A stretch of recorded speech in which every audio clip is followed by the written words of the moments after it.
to thank all of you for coming out for our wedding celebration. I know it's been a long time coming. We just want to thank all of you for being here on this super special day for us.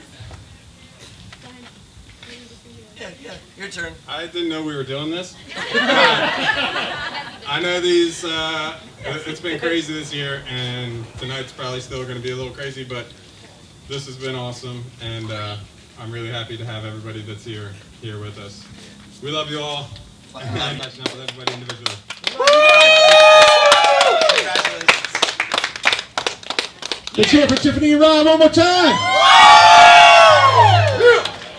You guys all know it's only been 11 and a half years. So let's hear it for them, guys. All right, if y'all feel like sitting down at your tables, we're going to move into the toast here shortly. My name is Brian from Leading Note Productions. I'll be your MC and DJ tonight. Just a couple things. All right.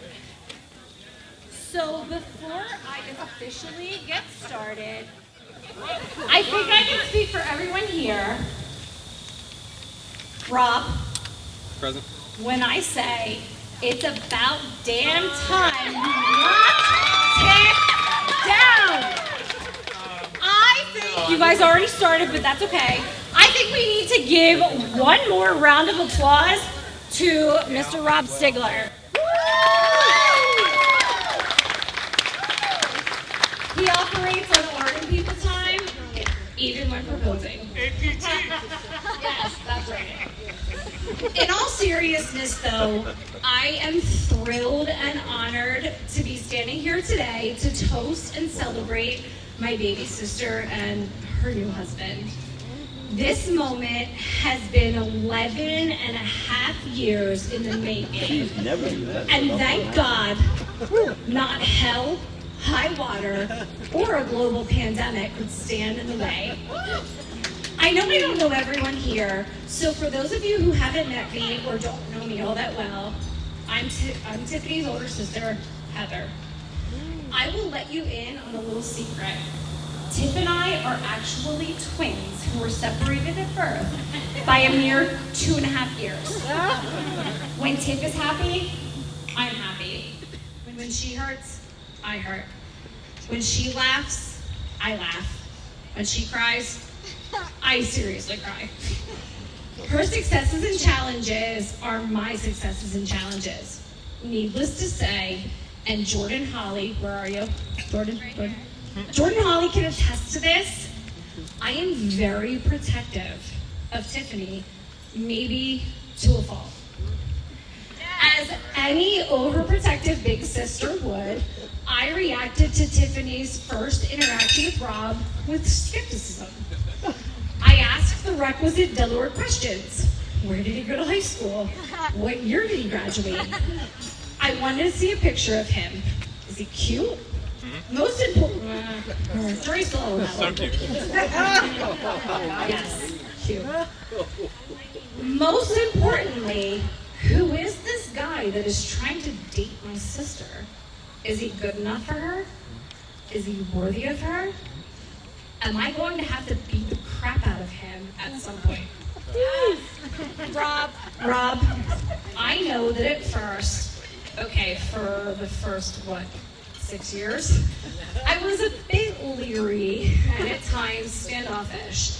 But I can say now, without a doubt, that you are Tiff's perfect match. You have been a beacon of light in Tiff's life. You have been her life jacket when she has been drowning. You have been the rock that has kept her grounded. You have been the giver of several concussions. Wow. You know it's true. I have never seen Tiff happier than when she is with you. Except when she's with me. Sorry.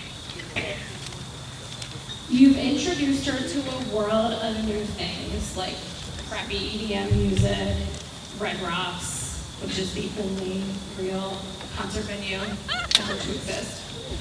You have challenged her to grow, pushed her out of her comfort zone, and helped her realize just how awesome we all already knew that she is.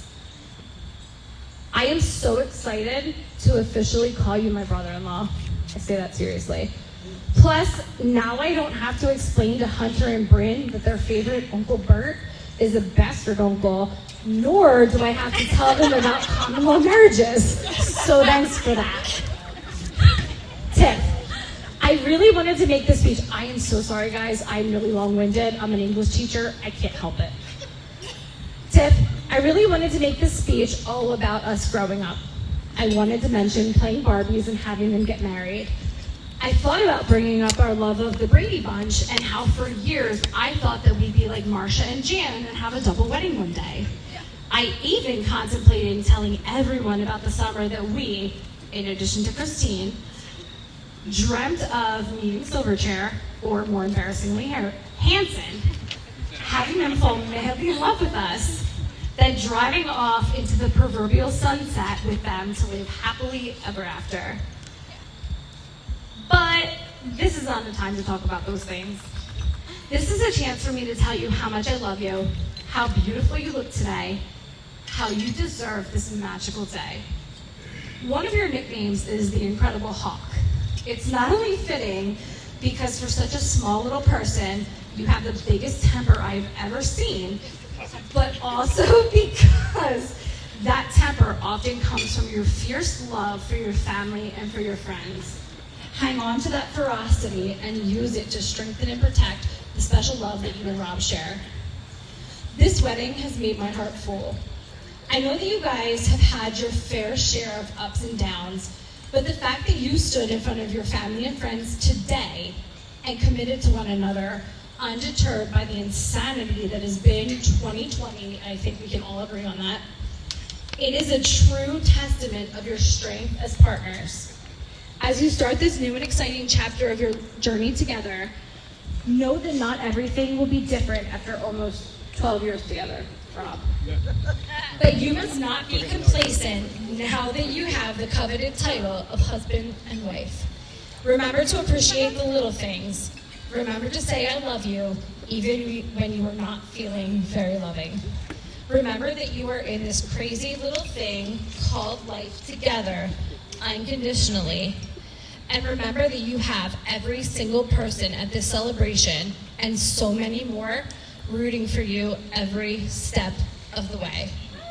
Please raise your glasses and join me in congratulating Tiff and Rob.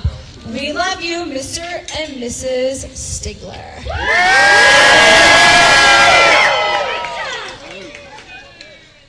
Now, the brother of the groom, Harrison Harold Stigler.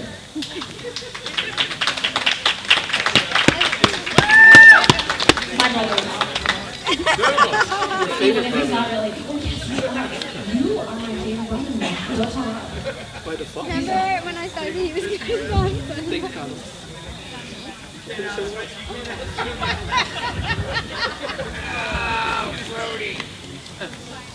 What did you get, floaty? Hi, everybody.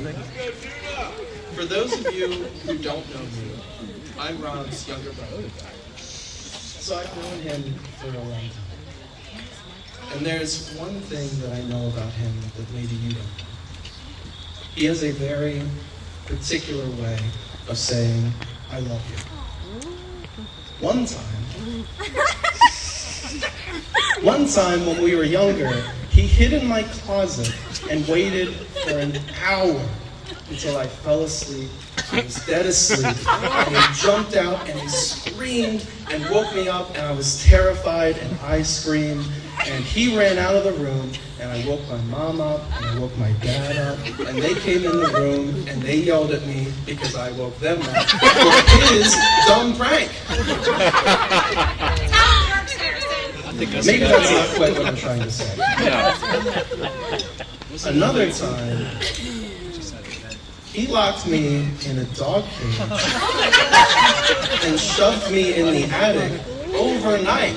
It was a long time. I cried as one does and wept and woke my mother up, and she came up and yelled at Rob, and she got me out of the dog cage. I think I'm still not quite trying to say what I'm trying to say. As many stories as I have of all the times that Rob has beat me up, has tortured me, has played pranks on me, has frankly traumatized me, and I know he's not here tonight, but special shout out to Zach Scheiker because you were a big part of my childhood trauma. I have twice as many stories of all the times that Rob has said, I love you. And I'm not going to tell you all of them tonight, but I'll tell you 3. When I was 16, I got my first car, but it wasn't my first car. It was Rob's car. And let me be more specific. He called it his baby. He loved this thing so much. It was a brown Chevy S10. I don't remember the name because I didn't care about it as much as you did, and I'm sorry. The brown bullet. So I totaled the brown bullet. And it was my first car accident, and I was terrified. I was crying, and the guy that I rear-ended was outside of my window. He was banging on the window. He was screaming at me to get out of the car. I didn't know what to do, so I called the only person who I knew that would know what to do. I called my big brother. And I was terrified because I ruined his baby. And I told him the news, and he asked me 2 questions. He said, "Are you okay?" "I'm okay." "The guy I hit, he's okay." And he said, "Where are you?" And I told him where I was. And he said, "I'll be there in 10 minutes." And 10 minutes later, he was there. And he handled the whole thing. He talked to the guy, he got the insurance info, he called the police, he filed a report, he called my insurance company, he handled everything. Later, I learned that he was in the middle of a date. He walked out on his date to help his little brother. And you know what? He didn't say a word that night about the truck, about his baby. I will say, it's been 16 years, and there hasn't been a year that's gone by where he hasn't mentioned the brown bullet at least twice. But that night, he didn't say a word. Because Rob is a guy that shows up for you when you need him. Thanks, Dad. Years later, on the second worst day of my life, I was fired from my dream job.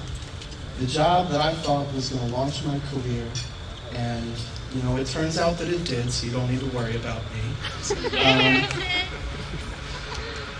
But I come home and I find myself at Rob's place, and I feel like I need to tell him. And I walk in ashamed and embarrassed and terrified that he's going to make fun of me, terrified that he's going to be disappointed in me. And so I tell him. I tell him what happened. And he doesn't bat an eye. He looks at me and he says, "Do you have any idea how many jobs I've been fired from?" And we both laugh. And it was a simple moment of love and of compassion. And he looks at me and he says, "You know, I know that there's going to be another thing. And I know that you're great." And there was, and he saw that, he knew that. So jumping back, when we were kids, Rob was 6 years older than me. He still is, by the way. But that meant that he was, you know, my de facto babysitter. And, you know, one time he was babysitting me, and, you know, Mom and Dad were gone, and we get in this big fight, this catastrophic fight. I don't know what we were fighting about, it doesn't matter. But, you know, we're screaming at each other, and he turns to me and says, he yells at me, "I hate you. And I wish I didn't have to babysit you. I hate you." And he turns around and he storms off. But he didn't make it 10 steps. He turned around, he's crying, his face is red, I'm crying, I'm upset, we're both upset, tears streaming down his face, and he says, "I don't hate you, I love you." And don't you know, those were the first time that I heard him say the words. That was 20 years ago. What the hell, Rob? I mean nothing to you?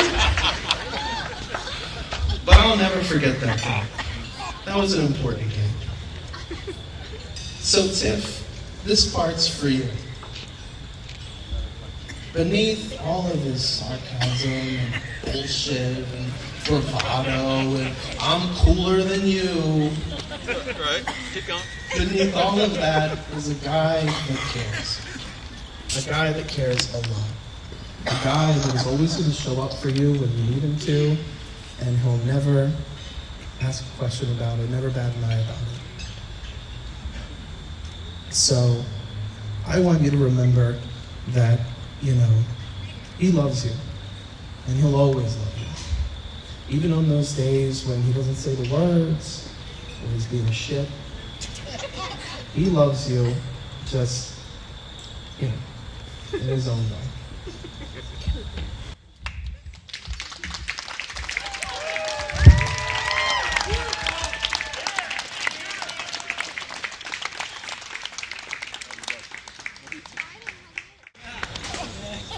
I didn't hug you.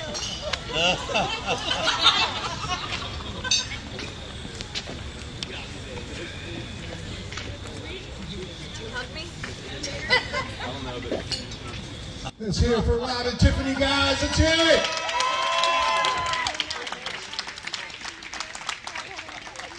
All right, this part of the portion of the evening, we're going to be starting the meal here shortly.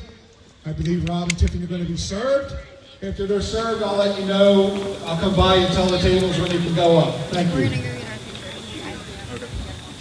Hit the bathroom first. Did you do that already? I already went. Number one. Beautiful. Number 1 or number 2? Bonus.